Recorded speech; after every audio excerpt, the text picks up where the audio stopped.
બોલો વિમલા માત કી બોલો વિમલા માત કી લાખેશ્વર ભગવાન કી લાખેશ્વર ભગવાન કી રાજા રામજી મહારાજ કી રાજા રામજી મહારાજ કી વંદે વંદે વંદે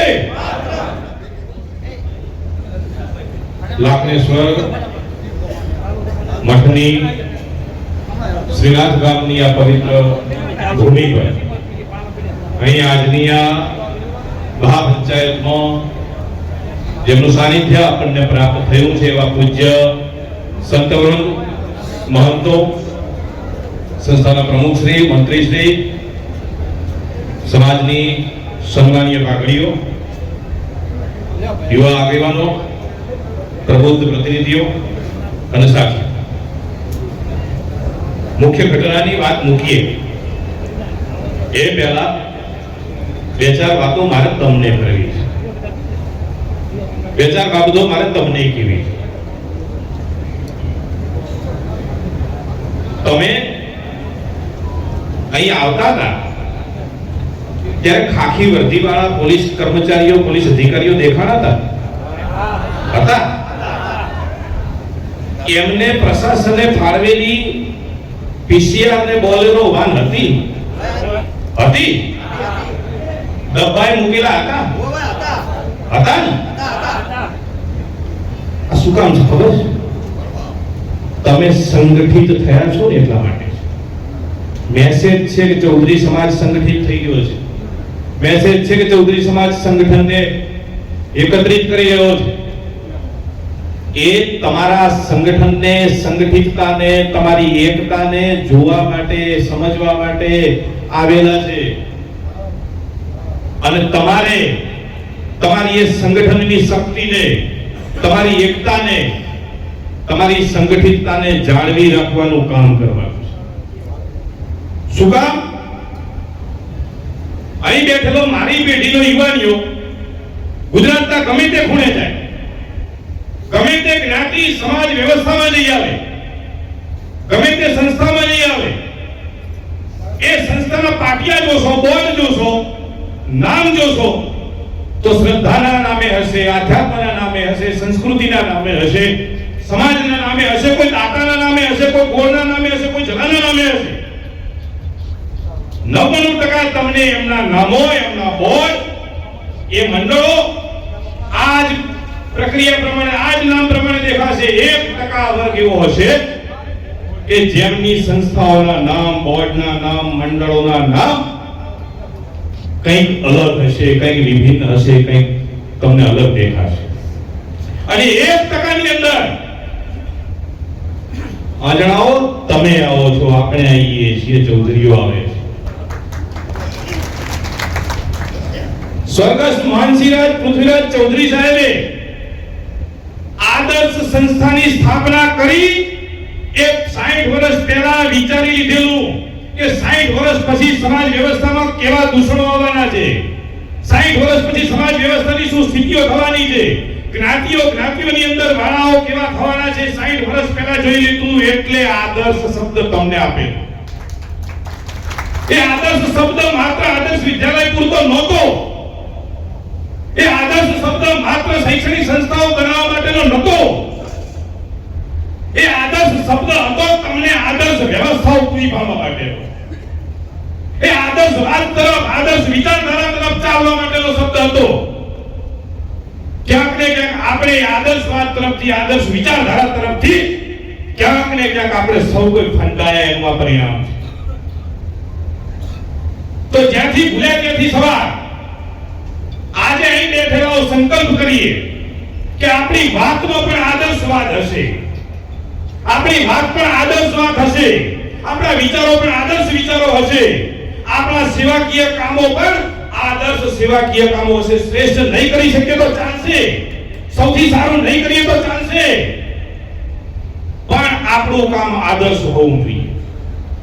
સમાજ તરીકે પણ જ્યારે સમાજ વ્યવસ્થાઓમાં બેઠા હોઈએ ત્યારે અન્ય સમાજો પણ કે ચૌધરી સમાજ છે તો એ આદર્શ સમાજ છે, આદર્શ જ્ઞાતિ છે. આ ભાવ આપણે આપણી રીતે કેળવવો પડશે. આ નિયમિતતા આપણે આપણા જીવનની અંદર, વાણીની અંદર, વર્તનની અંદર, વ્યવહારની અંદર લાવવી પડશે. અને આદર્શ સમાજ તરીકેનું ઉત્તમ ઉદાહરણ ગુજરાત રાજ્યની ભારત વ્યવસ્થાની જ્ઞાતિ સમાજ વ્યવસ્થાની અંદર ઉત્તમ ઉદાહરણ, આદર્શ ઉદાહરણ આપણે જ પૂરું પાડવું પડશે. બીજા કોઈ પાડે કે કેમ એ અલગ વાત છે. આપણી પાઘડીઓએ, આપણા વડવાઓએ, આપણા મુરબ્બીઓએ, આપણા પૂજનીય વડીલોએ આ વિચારધારા આપણને આપી ગયા છે અને આ વિચારધારાનું વહન કરવાની જવાબદારી આપણી સૌની છે. માટે સંકલ્પ કરીએ આજથી ને અત્યારથી જ આદર્શ સમાજ તરીકે, આંજણા ચૌધરી સમાજ આદર્શ સમાજ તરીકે જે કાંઈ ભૂમિકા ભજવવી પડતી હશે, જે કાંઈ વાણી વર્તન વ્યવહારમાં લાવવું પડતું હશે, એ તમામ બાબતો આદર્શ માર્ગ તરફ આપણે લાવીશું. બધાને વાત સમજાય છે? તમને મગજમાં ઉતરે છે?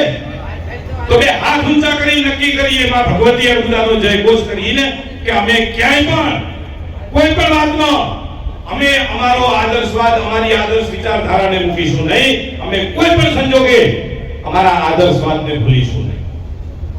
એક વાત. બીજી વાત, ખબર છે ઘણાને, બધું જાણે છે, છતાંય જે વિચારે છે એ વિચારે નહીં. જે સમાજ માટે વિચારીને સમજે છે એ સમજે તો તમારા સુધી પહોંચવા દે નહીં.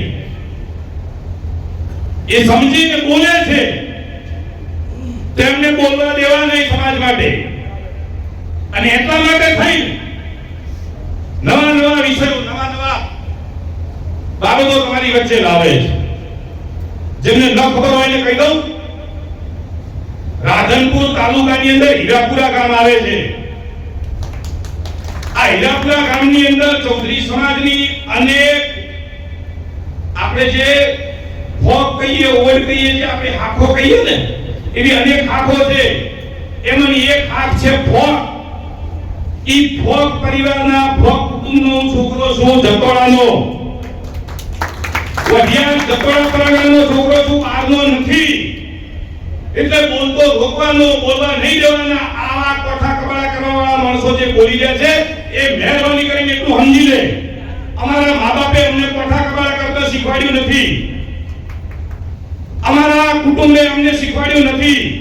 હું એક પરગણાનો છું, આ જ વિસ્તારનો છું, આ જ ધરાનો છું, આ જ ગોળનો છું, આ જ મત વિસ્તારનો છું. તમે ભૂતકાળની અંદર કયા કામો કર્યા છે અમને ખબર છે. સમાજ જે તમારા ત્યાં આવ્યો ત્યારે તમે કોના પડખે હતા અમને ખબર છે. મહેરબાની કરીને ન બોલાવો તો સારી વાત છે.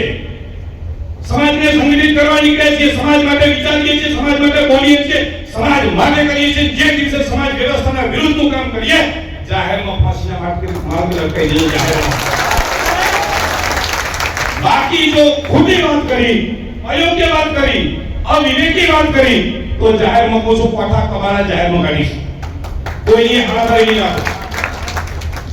જે બોલે છે એને બોલવા દો, વાત કરે છે એને વાત કરવા દો, જે સમાજ માટે વિચારે છે એને વિચારવા દો, જે સમાજ માટે કંઈ કરે છે એને કરવા દો. તમને કે વ્યક્તિગત રીતે નડતા હોય તો બેસી વાત કરો. પણ સમાજમાં આવે તો સમાજનું બોલવાનું નહીં, સમાજમાં આવે તો સમાજનું વિચારવાનું નહીં, સમાજની ઘટના આવે તો ઘટનાઓ વિશે બોલવાનું નહીં. આ કેનો ન્યાય? ચૌધરી સમાજના દીકરાઓ કંઈ કરે તો ગુનેગાર. રાઇટિંગ થાય કે ન થાય, તેનો હાથ થાય કે ન થાય, આ નિર્ણય કોણ કરે? પ્રશાસને પોતાની રીતે નિર્ણય કરી દીધો, છોકરાને ગાંધી દીધા તો નહીં બોલવાનું, કારણ અમે ગુનેગાર છીએ. તો અત્યારે અમે ગુનેગાર ક્યાં છીએ? અત્યારે અમે ભોગ બનનાર છીએ.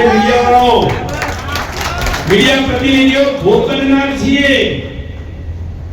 થોડી પાઘડીની આબરૂ લીધી, લૂંટ કરી, અપહરણ કર્યું, આયોજિત કાવતરું હતું.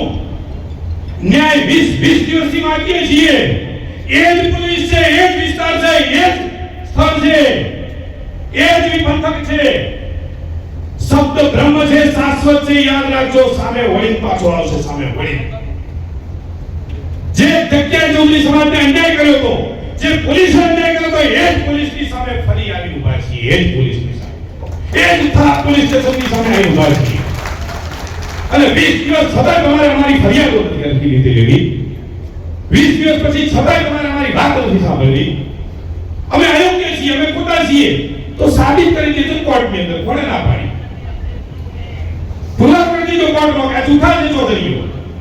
પુરાવા કરજો, કોણે ના પાડી? ન્યાયતંત્ર ક્યાં કોઈની જાગીર છે? પણ અમને સાંભળો તો ખરી. અમારી વાતને મૂકવા તો દો. વાતને મૂકવા નથી દેવી, સાંભળવા નથી દેવા. ન્યાયની વાત નહીં નીકળે તો ન્યાયની વાત જ કરવા દેવી નથી. આ દોગલાપણની નીતિ સમાજ વ્યવસ્થામાં નહીં ચાલે. આ સ્થિતિ સમાજમાં નહીં ચાલે. અને અહીં બેઠેલા ચૌધરી સમાજના દરેક આગેવાનો, દરેક વ્યક્તિઓ સમજી લે, વિધાનસભાની ચૂંટણી લડેલા દરેક આગેવાને ચૌધરી સમાજના મત માંગ્યા છે. લોકસભાની ચૂંટણી લડેલા દરેક આગેવાને ચૌધરી સમાજના મત માંગ્યા છે. ચૌધરીઓ જો મત આપી શકતા હોય તો તમે ચૌધરીઓને ન્યાય કેમ ન અપાવી શકો? અને જો તમારે ન્યાય નથી અપાવવો તો કઈ લોક ન્યાય નથી અપાવવો, ન્યાય અમને લેતા આવડે છે. પણ આજે આ ચૌધરી સમાજ તો એક એક આગેવાન, કોઈ એક વ્યક્તિ નહીં, દરેકે દરેક આગેવાન પોતાના ફોનની અંદર એસપી નો નંબર ના હોય તો એસપી નો નંબર ડાયલ કરે અને એસપી ને વાત કરે કે ન્યાયની વાત હોય તો ન્યાયિક તપાસ કરો. એ તો કાલ સવારે એવું ન થાય કે આગેવાનો અમને કીધું નતું, આગેવાનો એવું ન થાય કે અમને કીધું. દરેક આગેવાનની ફરજ આવે છે, એમની જવાબદારી નથી, એમની ફરજ નથી કે ભાઈ એસપી ને ફોન કરીને જાણ કરવાની કે ભાઈ આ ઘટના ઘટી છે તો એમાં શું છે, તથ્ય બહાર લાવો. ચૌધરી સમાજના સંગઠનો ચાલે છે, સંગઠનના લેટર પેડો ક્યાં ખોઈ ગયા છે? એક વ્યક્તિ સંગઠનનો બહાર આવતો નથી. બોલાવો બધા સંગઠનો વાળાને, પૂછો કે શું તકલીફ છે, કોનાથી દબાયેલા છો, લખો એસપી ને પત્ર, માગો ન્યાયની માગણી. અને છતાંય આપણે ન કરી શકતા હોઈએ તો સમાજ વ્યવસ્થા તરીકે, સમાજના દીકરા તરીકે, સમાજના વડીલ તરીકે ગાંધીનગર મીડિયા કૂચ કરવી પડશે, ટ્રેક્ટર ભરી ભરી કરીશું. એમાં કોઈ સવારી નહીં. ગાંધીનગરે જઈશું, ટ્રેક્ટરો ભરીશું અને ન્યાય માગીશું. અને છતાંય ન્યાય નહીં મળે તો અમે સમજીશું તમારું અભિમાન મોટું છે, અમારું સ્વાભિમાન ટૂંકું છે. અમે સમજીશું તમારી પાઘડીની આબરૂ તમારે લેવી હતી, તમે લઈ લીધી. પણ રાજ સત્તા કાન ખોલી સમજી, સમાજ સત્તાનો વારો આવશે એ દિવસે ખ કાઢી નાખીશું, જાહેરમાં કાઢીશું. કારણ ન્યાય તો જોઈશે, ન્યાય તો અમારે જોઈશે. અને જોઈએ છે શું? અમે કોઈની ભાગીદારી કે કોઈની પેઢીમાં અમારે ભાગ લેવા નીકળ્યા નથી. અમારે કોઈનું કઈ પડાવી લેવું નથી. અમે જાહેરમાં કહીએ છીએ નિર્દોષ હોય એવા એક પણ વ્યક્તિને એફઆઈઆરમાં સામેલ ના કરતા, નિર્દોષ હોય એવા. પણ દોષિત હોય એવા એક પણ જો છોડ્યો તો અમે કુછ કરીશું એ વાત નક્કી કરીશું. તું છે ને તે આ પૂછા કરી તો મીડિયામાં બધાઈ તૈયાર છે. ફોકસ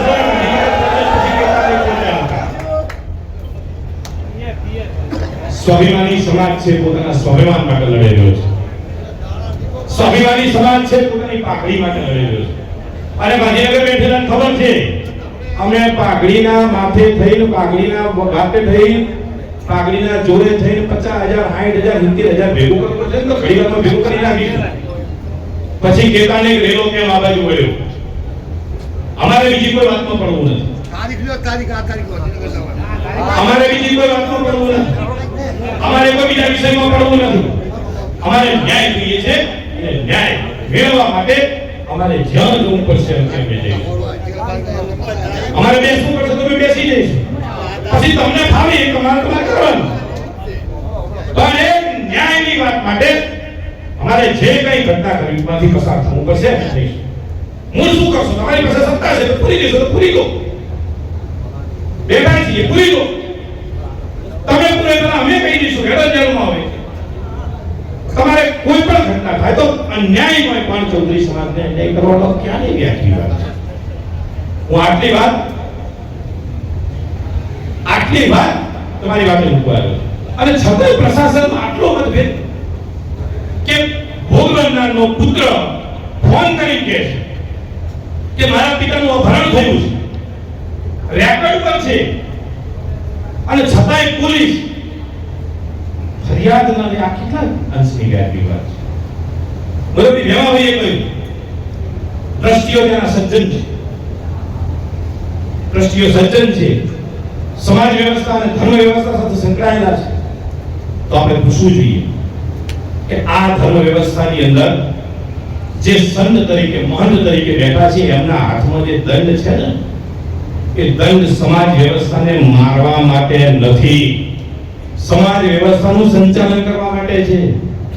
ટ્રસ્ટીઓ મહંતને પ્રશ્ન પૂછે કે આ દંડથી સમાજ વ્યવસ્થાને મારવાનું પાપ શું કામ કર્યું? જે છત્ર છે ને, એ છત્ર એ ઢાંકી રાખવા માટે, પાઘડીને આંચકી રાખવા માટે, મહંતાઈને જાળવી રાખવા માટેનું નથી. એ છત્ર ધર્મનું છત્ર છે. ત્યાં ધર્મ થાય, ત્યાં કર્મ થાય, એ માટેનું છત્ર છે. અને છતાંય એ છત્રની હેઠળ, એ જ જગ્યાની હેઠળ મહંતે પોતાની મહાનતાઈ મૂકી અને અભિમાન, અહંકારને માથે ચડાઈ એટલું દુષ્કર્મ કરવાનું, એવું કૃત્ય કરવાનું, એવો ધન્ય અપરાધ કરવાનો કે મહંત તરીકે મહંત પર બેઠેલી એક મહંતની ગાદીને પણ ખરા શરમ આવે, ખરા ઝૂકવું પડે કે આ કયું પાપ અમારી વ્યવસ્થામાં થઈ. આ વાત મીડિયા મિત્રો અમે તમને એટલા માટે કહીએ છીએ કે તમે ત્યાં વાત પહોંચાડો. એમને ખબર છે, જાણે છે, છતાંય મૌન છે. એ મૌન છે, કાન ખોલીને સાંભળી લે. ઇતિહાસ સત્ય લખશે, અને જ્યારે લખશે ત્યારે સત્ય પ્રકાશિત થશે. વાદળોથી સૂર્યને ઢાંકી શકાય, પ્રકાશને રોકી ન શકાય.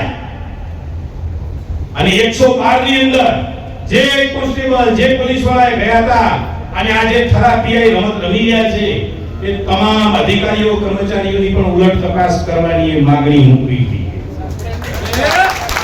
અને જો એમાં દોષિત ઠરે છે તો એમને ઘેર મોકલી દેવા જોઈએ, સસ્પેન્ડ કરવા જોઈએ, જેથી કરી સમાજ વ્યવસ્થાની અંદર આવા પ્રકારના દૂષણો જે ઉભા થઈ રહ્યા છે, પેદા થઈ રહ્યા છે, એ થાય નહીં. આ વાત સાથે તમે બધાએ મને સાંભળ્યો, આવકાર્યો, બદલ આપ સૌનો આભારી છું. પણ